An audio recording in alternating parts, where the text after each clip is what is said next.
Ils sont inarrêtables. Salut à tous, on se retrouve pour le débrief du match entre Liverpool et le Real Madrid. Victoire de Liverpool 2-0, deux buts qui ont été inscrits par McAllister à la 52e minute de jeu et Gakpo à la 77e minute de jeu. Merci aux personnes qui étaient présentes avec moi en live pour suivre ce match. N'hésitez pas à liker et à vous abonner pour me soutenir. Alors on est parti pour les statistiques de cette rencontre qui sont bien évidemment en faveur de Liverpool. C'était un match à sens unique. Voilà. Les Reds, c'est 17 tirs, 7 tirs cadrés, 2 buts. Pour le Real Madrid, c'est 8 tirs, 3 tirs cadrés. Une possession à 63% pour Liverpool, 37 pour le Real Madrid, 615 passes pour Liverpool, 365 pour le Real Madrid, précision de passe à 91%, 87 pour le Real Madrid, 10 fautes pour les Reds, 10 également pour le Real Madrid, 3 cartons jaunes obtenus par Liverpool, 4 par les Merengues, 1 hors-jeu pour Liverpool, 3 pour le Real Madrid, 8 corners par Liverpool et 5 pour le Real Madrid. Et là on est parti en image pour les deux buts du match et les deux penalties pour Salah et Mbappé. Cette équipe de Liverpool qui a évolué en 4-3-3 avec Keller, Bradley à droite puisque Alexander-Arnold n'était pas remis de sa blessure à 100%. Virgil van Dijk et Konaté en charnière centrale. À gauche Robertson. Le milieu de terrain composé de Gravenberch, McAllister et Jones. Jones préféré à Soboslai. Et en attaque on avait Diaz, Nunez et Mohamed Salah. Pour cette équipe du Real Madrid avec beaucoup de blessés. Courtois, Valverde qui fait du dépannage sur ce côté droit. Asensio et Rudiger en charnière centrale. À gauche on a Mendy. Au milieu de terrain on avait Camavinga, Modric et Bellingham. Bon, Bellingham, il pouvait être derrière Mbappé et Brahim Diaz et Arda Güler au milieu de terrain. C'était un schéma tactique qui pouvait varier et c'est cette équipe de Liverpool qui, en deuxième mi-temps, à la 51e minute de jeu, va réussir à trouver une solution. McAllister qui va faire, voilà, qui va jouer proprement et s'appuyer sur Connor Bradley. Connor Bradley va lui remettre ce très très bon ballon. On voit que Rudiger rate son tacle. McAllister se retrouve dans cette surface de réparation. Et il a plus qu'à tirer et marquer ce but pour Liverpool, ce qui fait 1-0. Ensuite, célébration de McAllister avec Luis Diaz. Et ensuite, Lucas Vazquez qui était rentré en jeu a obtenu un penalty, une faute de Robertson. Penalty qui va être tiré par Kylian Mbappé. Kylian Mbappé va le tirer. Il y aura l'arrêt de Keller. 1-0 toujours pour Liverpool. Ensuite, quelques minutes plus tard, il y aura un penalty pour Liverpool. On voit que Salah dribble Ferland Mendy. Ensuite, Ferland Mendy revient, mais il fait faute. Penalty pour Liverpool. Salah, cette fois-ci, va le tirer et il va totalement le manquer puisqu'il va le tirer à côté.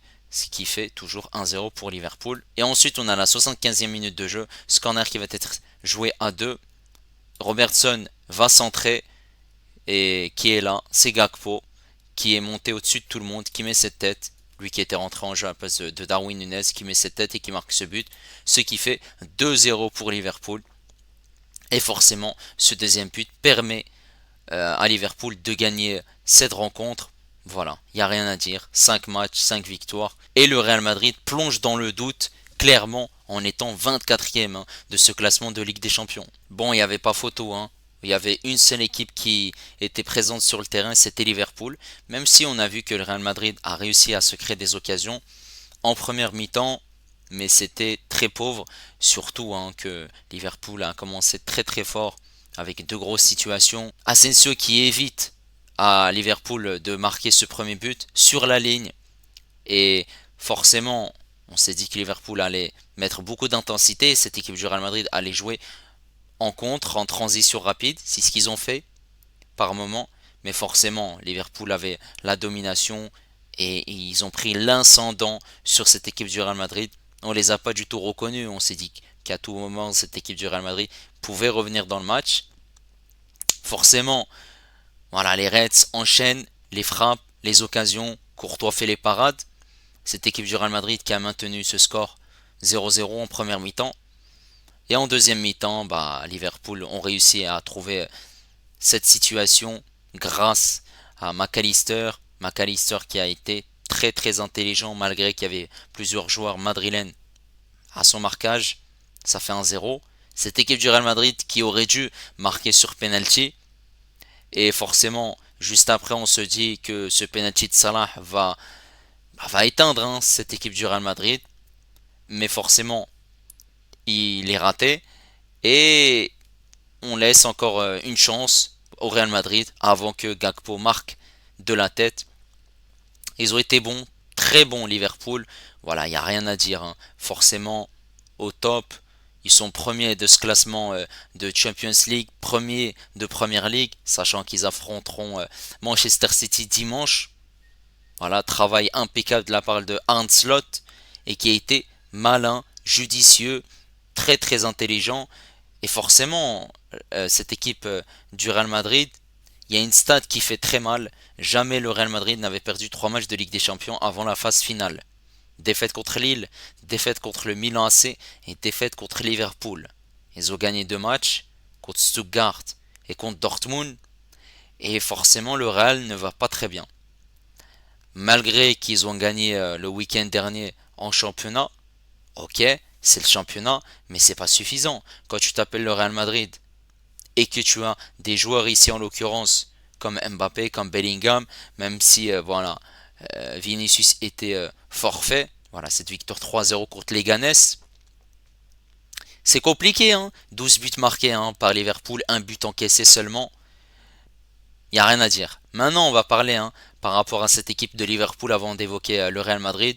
Keller a été au top, il arrête le penalty, il a fait les parades qu'il fallait. Il n'y a rien à dire, hein. Il a fait un match intéressant, la relance était propre. Voilà, il y avait une assurance, on le voyait au top durant toute cette rencontre, bravo à lui. Ensuite sur le côté droit, Bradley passeur décisif pour ce premier but de McAllister. Bradley était très très intéressant, pertinent offensivement comme défensivement. Voilà, il s'est pas fait manger par des joueurs virevoltants. Il a été très très bon, sachant que c'est un jeune joueur et qui a encore une marge de progression très importante. Cette charnière centrale Konaté Van Dijk, au top. Ils ont fait leur match, ils ont été pertinents. Agressivité, impact. Voilà, dans les duels, on a vu un Van Dijk qui n'a rien laissé à Mbappé. Coup d'épaule, il était là à tacler, à mettre le pied sur le ballon. Konaté également. Non, il n'y a rien à dire. Le match de Van Dijk, c'est un match de patron, clairement. Robertson sur le côté gauche. Bon, bah, les latéraux ont fait le boulot aujourd'hui. Bradley, passeur décisif sur le premier but de McAllister. Robertson, passeur décisif sur le but de Gakpo. Ils ont été au top. Robertson a multiplié les courses à haute intensité, pas mal d'agressivité, pas mal de dépassement de soi. Il a été pertinent, intelligent, où il a réussi à faire les choix qu'il fallait. Il n'y a rien à dire, le match était très très très intéressant. Ce milieu de terrain, bah il n'y a rien à dire. McAllister, buteur, Gravenberch et Jones, qui a été dominateur par rapport à ce milieu du Real Madrid. Un milieu pertinent, forcément un Jones qui a été préféré en Szoboszlai, Jones qui a fait un match très très intéressant, beaucoup de combativité, beaucoup de percussions, de l'envie, des combinaisons. Gravenberch qui jouait plutôt en 6, c'était une tour de contrôle même si son positionnement sur le terrain pouvait varier. Voilà, il a été bon également. Ensuite un McAllister aussi qui a réussi à s'aufiler, à dribbler, à être intelligent dans ce qu'il faisait. Bravo, ce milieu de terrain de Liverpool a été cohérent et ça se voit depuis le début de saison puisque c'est une seule défaite. Voilà, en Première Ligue et aussi un match nul en Première Ligue contre Arsenal. Sinon tout le reste c'est des victoires. Et ensuite on attaque Salah sur le côté droit. Même s'il a raté ce penalty, il a réussi à faire la différence, à dribbler, à percuter, à provoquer également. Match intéressant. Voilà, il n'a pas été décisif, mais il a été impactant sur le terrain. À gauche, on avait Diaz. Diaz était virevoltant. Il partait vite. C'était un serpent. Il se faufilait. Il arrivait à faire la différence. Forcément, on voyait une équipe du Real Madrid qui était en difficulté. Voilà. Bravo Diaz. Il a varié son jeu, que ce soit les jeux courts, jeux longs, les centres. Ça a été au top. Par contre, en neuf, on a une Nunez qui a eu des situations en début de rencontre. Je trouve que son début de rencontre est très intéressant où il a eu des occasions. Il n'a pas réussi à les conclure.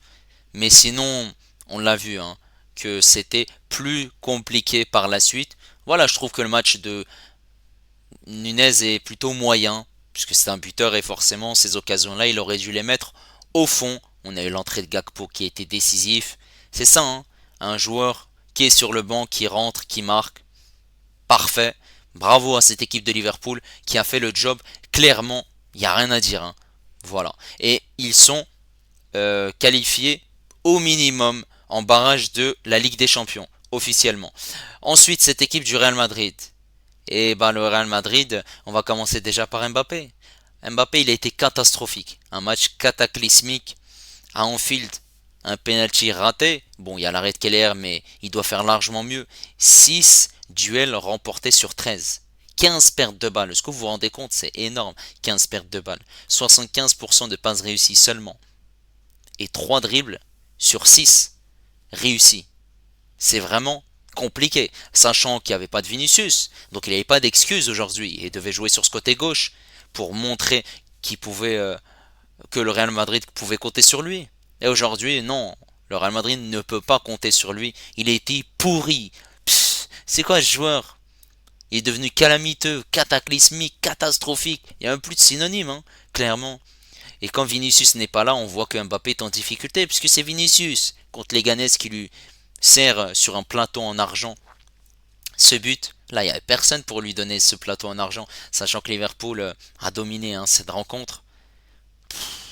Vraiment, il était à la ramasse totale. Et en plus de ça, au lieu d'avoir une mentalité de vainqueur, on le voyait comme ça, il se cachait, que ce soit sur le penalty ou sur le deuxième but de Liverpool. Vraiment, il est à la ramasse totale. Bah alors, Mbappé, le football, il a changé. Hmm. C'est quoi là l'excuse que tu vas nous trouver? Et même, j'ai l'impression que là, forcément, c'est compliqué, hein, comme il l'a dit Carlo Ancelotti. Même si il jouait sur le côté gauche, par moments il prenait la profondeur, il a eu des situations, mis à part ce penalty, mais fallait attendre pratiquement la 80e minute de jeu où il a eu cette frappe. C'était compliqué, hein. Il a pas fait la différence. Vraiment, faut se poser des questions, hein, concernant ce transfert de Mbappé. Ensuite, on va parler du gardien Courtois qui a été intéressant, même s'il a encaissé 2 buts. Il faut quand même souligner qu'il a été pertinent puisque le score aurait pu être plus large, mais surtout en première mi-temps où cette équipe du Real Madrid a réussi à maintenir ce score de 0-0 grâce à Thibaut Courtois qui a fait des parades intéressantes. Forcément, le premier et le deuxième but, bah, il peut rien faire.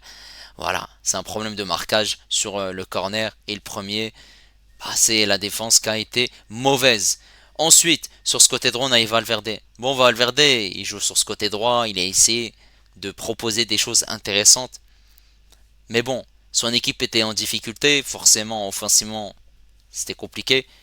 Défensivement, je l'ai trouvé en difficulté par moment. Et d'autres moments, on l'a vu intéressant, pertinent, ressortir du pressing des Reds de manière facile. Voilà, je trouve qu'il fait un match malgré tout, dans l'ensemble, moyen. Ensuite, cette charnière centrale, Asensio-Rudiger. Bon, Asensio, voilà, c'est son premier match de Ligue des Champions. Asensio a fait ce qu'il pouvait faire. Il a taclé, il a essayé de limiter la casse. Voilà. Après, c'est un jeune joueur, on va pas lui demander plus. Et Rudiger aussi, il a taclé, il a mis son corps en opposition. Mais bon, forcément, voilà, c'est le bloc défensif qui n'était pas au top. On avait un Ferland Mendy, par contre, qui offensivement n'a rien proposé. Défensivement, il a fait le strict minimum, mais on l'a vu en difficulté. Et Mendy, il a fait un mauvais match, coupable, hein, sur cette faute qui a amené le penalty de Salah. Heureusement qu'il n'a pas été converti, mais on l'a vu se faire dribbler facilement. Il a été énormément mis en difficulté, il perdait ses repères sur le terrain, c'était très très compliqué. Ce milieu de terrain, Kamavinga, Modric et Arda Güler. Bon bah Kamavinga, je trouve qu'il fait un match intéressant, c'est l'un des rares madrilènes à être pertinent aujourd'hui. Même si voilà, comme j'ai dit, Valverde, c'est entre le moyen et le correct. Kamavinga, bah, intéressant. Il essaie de mettre pas mal d'envie, pas mal d'impact, essaie de porter le ballon vers l'avant pour jouer rapidement avec ses partenaires. même si on le voyait que c'était compliqué, très peu d'appels, très peu de mouvements. Forcément, le schéma tactique bougeait énormément, on était dans un 4-3-3, voire un 4-3-1-2, donc c'était compliqué, mais on voyait un Kamavinga qui essaie de se proposer, qui essaie de mettre des passes rapidement vers l'avant, et il est sorti malheureusement blessé un de plus. Ensuite, on avait Güler. Bon bah Güler on l'a pas retrouvé en forme hein, comme contre Leganés. Aujourd'hui c'est un sacré client en face, Liverpool. Et forcément, bah Güler n'a pas eu d'occasion. Il a été fantomatique. Il y a eu quelques situations, notamment ce coup franc qui était plutôt bien tiré ou qui est passé au-dessus. Mais sinon malheureusement c'était compliqué. Modric aussi, qui a été très intéressant. Modric, l'un des rares aussi madrilènes à être pertinent aujourd'hui. Il a fait un match correct malgré son âge. Il a réussi à récupérer des ballons, à jouer correctement, à mettre aussi des ballons vers l'avant, à être intelligent aussi au niveau de son placement, des fautes, voilà, pertinentes. Voilà, son match était au top, ça se voit qu'il a de l'expérience et sur ça, il n'y a rien à dire. Et en attaque, on avait Bellingham. Bellingham, malheureusement, il était absent. Bellingham, bah forcément, quand tu as une possession qui est de 37-38%, clairement, donc oui, voilà, 37%, donc oui, c'est compliqué hein, pour un Bellingham de trouver des solutions. Voilà, il n'a pas été pertinent. On ne savait pas s'il jouait derrière les deux attaquants, s'il était plutôt au milieu de terrain et que Güler était plus haut. Voilà, son positionnement il variait beaucoup, mais c'était surtout une équipe du Real Madrid qui devait défendre avant tout. Et Brahim Diaz, voilà, malheureusement, il est passé à côté de son match. Mais bon, c'est comme toute l'équipe du Real Madrid, mis à part deux, trois exceptions. Voilà, très peu de situations, très peu d'occasions. C'était très compliqué. Et forcément, il faut féliciter cette équipe de Liverpool qui a réalisé un match intéressant. Et bien évidemment, il faut aussi surtout remercier le travail d'Arne Slot. Voilà, c'était pas facile de remplacer Jürgen Klopp. Et là, on le voit qu'il a apporté quand même son travail. Bravo. N'hésitez pas à me dire ce que vous avez pensé de cette rencontre. Le Real Madrid qui devra relever la tête rapidement. Surtout que il y a un match contre Retafe en Liga et Liverpool. Bah, ils peuvent faire une semaine parfaite hein, contre Manchester City. Et le Real Madrid devra relever la tête en Ligue des Champions puisqu'il leur reste 3 matchs. L'Atalanta, Salzbourg et Brest pour espérer se qualifier en barrage de Ligue des Champions. Voilà. N'hésitez pas à liker, n'hésitez pas également à vous abonner si vous êtes nouveau et moi je vous dis à la prochaine. Ciao les amis.